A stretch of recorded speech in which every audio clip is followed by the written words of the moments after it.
बाईस में main causes of inflection पूछा गया है। मेन कॉजेज क्या है इन्फ्लेक्शन के? इसमें पहला है factor which is increase the mandatory income, मतलब जो मैंडेटरी इनकम इंक्रीज हो जाती है। एक तो पहला रीज़न वो है। दूसरा रीज़न आपके पास यहाँ है पॉलिसी ऑफ डिफिजिट फाइनेंसिंग, मतलब तीसरा जो है वो है increase the velocity of income, जब वेलोसिटी इनकम जब बढ़ जाए।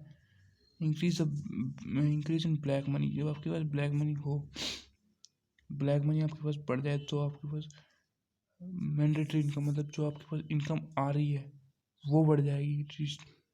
ठीक है ना जी। इनकम बढ़ाने के सोर्सेज हैं 4। हम पहले को अब डिस्कस कर लेते हैं। क्रेडिट पॉलिसी ऑफ बैंक, जब आपके पास बैंक की पॉलिसीज हों, बैंक की पॉलिसीज आ जाए, बैंक की पॉलिसीज के द्वारा पैसा आया तो बैंक कैसे आपकी मैंडेटरी इनकम बढ़ सकती है। ठीक है। When commercial bank credit more create when commercial bank create more credit bye reducing her cash, मतलब जब आपके जो कॉमर्शियल बैंक है वो क्रेडिट कर दे, create more credit by reducing her cash review ratio and quantity of money in the circulation increase which future result in inflection in the economic, मतलब जब कॉमर्शियल बैंक इसका मतलब क्या होता है? इसका मतलब ये होता है जो कॉमर्शियल बैंक है ना,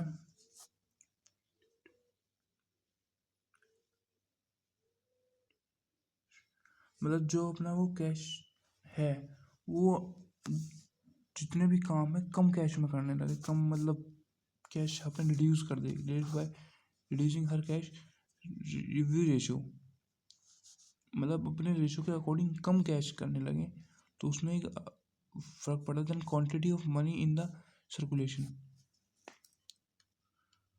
अपने जो कैश बांट रही है ना, जो हमारा कैश इसमें फैला हुआ है, जितने भी कस्टमर को कैश दे रही है या कैश चला रही है वो अपना रिड्यूस कर दे, कहने लगे कि भैया कॉमर्शियल जो बैंक की अभी पैसा कम छप रहा है या कम दे तो उस हिसाब से। ठीक है। Policy of deficit financing, when government of finance is expenditures with the help of issues of new currency, it is default financing, it is known as default financing, मतलब जब गवर्नमेंट जब finance the expenditures with the help of issues of new currency, जब कोई भी चीज़ खरीदने जाओ when government finance, मतलब अब कहते कि गवर्नमेंट ये अब नई करेंसी चला दी, जैसे नोटबंदी में चला दी आपने, कोविड के टाइम पे चला दी थी गवर्नमेंट ने, तो इस चीज़ को क्या बोलते हैं? इस चीज़ को डिफिल्ट फाइनेंसिंग बोलते हैं। डिफिल्ट फाइनेंसिंग बोलते हैं इस चीज़ को कि new currency circulation increase in the monetary income when credit inflections situation in the country, मतलब अब जैसे कि आप समझ सकते हो डिफिल्ट डिफिसिट डिफिसिट मैंडेटरी क्या, डिफिसिट फाइनेंसिंग क्या होती है? डिफिसिट फाइनेंसिंग होती है जब 2020 नहीं 2017 में नोटबंदी हुई थी, आपको याद हो सभी को, तो उस टाइम पे हमारे मोदी जी ने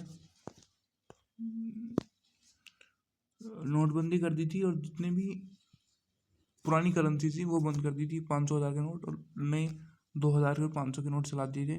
तो इसी चीज़ को जो है डिफिल्ट करेंसी बोलते हैं। आप जो भी चीज़ खरीदोगे वो नई करेंसी के अकॉर्डिंग खरीदोगे, पुरानी करेंसी आपकी नहीं चलेगी। जिससे इसमें लिखा भी है new currency in the circulation increase in the mandatory income which create the inflection situation in the country, मतलब अब जो महंगाई जो बढ़ेगी ना, वो जितनी भी महंगाई होगी, अब जितने भी खर्चे होंगे वो नई करेंसी के अकॉर्डिंग होंगे पूरे कंट्री में।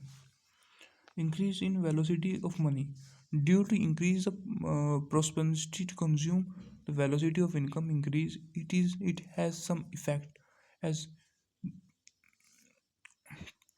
issue of new currency, those mandatory income of the public increase which give the rise of inflation, मतलब कि वेलोसिटी बढ़ा दो, वेलोसिटी मतलब ड्यू टू इंक्रीज मतलब अब किसी भी चीज़ को लेने के लिए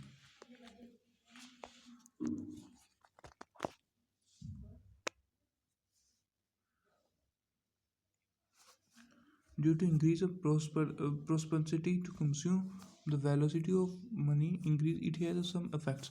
इस पे जब आपके कुछ समय के जैसे ही आपकी prosperity बढ़ेगी to consume the velocity of money increase, जैसे आपकी कुछ चीज़ें खर्चा बढ़ेगा तो आपके पैसे की जो सर्कुलेशन है वो भी बढ़ेगी. It has some effects to issue of new currency. एकदम जो ये नई करेंसी जो छपी है, जो ये डिफिल्ट करेंसी थी, डिफिल्ट फाइनेंसिंग पॉलिसी थी, इसका अफेक्ट सीधे सीधा किस पाएगा, वेलोसिटी ऑफ इनकम पे आएगा. वेलोसिटी ऑफ इनकम पे सीधे सीधा असर पड़ेगा. ठीक है भाई साहब, समझे. इस पर वेलोसिटी ऑफ इस पर पड़ेगा, क्योंकि अब जैसे नई करेंसी छपी और भाई प्रॉस्पेरिटी बढ़ेगी ना, चीज़ें बढ़ेंगी, दाम बढ़ेंगे, और जैसे ही दाम बढ़ेंगे तो नई करेंसी से खरीदा जाएगा, तो नई करेंसी पे भी वेलोसिटी ऑफ मनी इंक्रीज. जैसे चीज़ें के दाम बढ़ेंगे ऐसे ही करेंसी बढ़े, सर्कुलेशन बढ़ेगी. It is affects of issue of new currency. इस पर सीधे सीधे नई करेंसी पर अफेक्ट पड़ेगा. Those income those mandatory income of the people those mandatory income of the people increase which keep the rise of inflation. और ये सीधे सीधे महंगाई को अन्यथा देगा. कैसे देगा? those mandatory income of the people increase, जितनी भी लोगों की मैंडेटरी इनकम होगी वो बढ़ेगी, पैसा कमाने की क्षमता बढ़ेगी. और जैसे ही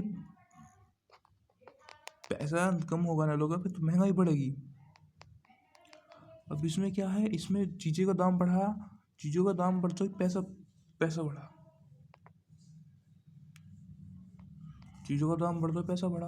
और पैसा जैसे ही बढ़ेगा तो नई करेंसी पर अफेक्ट पड़ेगा कि भाई जो भी चीज़ें नई 2000 के नोटों से खरीदी जाएंगी, जो भी चीज़ें हैं वो नई 500 के नोटों से खरीदी जाएंगी. It has affect those mandatory income of the people increase which give rise inflation. जैसे मैंडेटरी इनकम आपके लोगों की बढ़ेगी ना, वैसे ही increase mandatory income in the people increase which gives a rise in inflation. Increase in black money.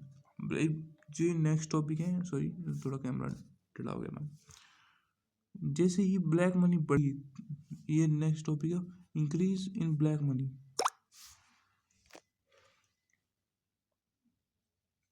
जैसे ही black money बढ़ेगी, black money increase the demand of goods and services and those the create inflation in the economies. जैसे ही आपके पास black money बढ़नी सारी होगी तो आपके goods और डिमांड्स बढ़ेंगे, and those create inflation in the economic. और ऐसे ही आपके देश में आर्थिक महंगाई बढ़ेगी. Factor which is reduce production क्या था, मतलब चीज़ों के दाम कैसे घटेंगे, कॉमर्शियल. ये हम नेक्स्ट वीडियो में बता देंगे आपको कैसे पढ़ते हैं.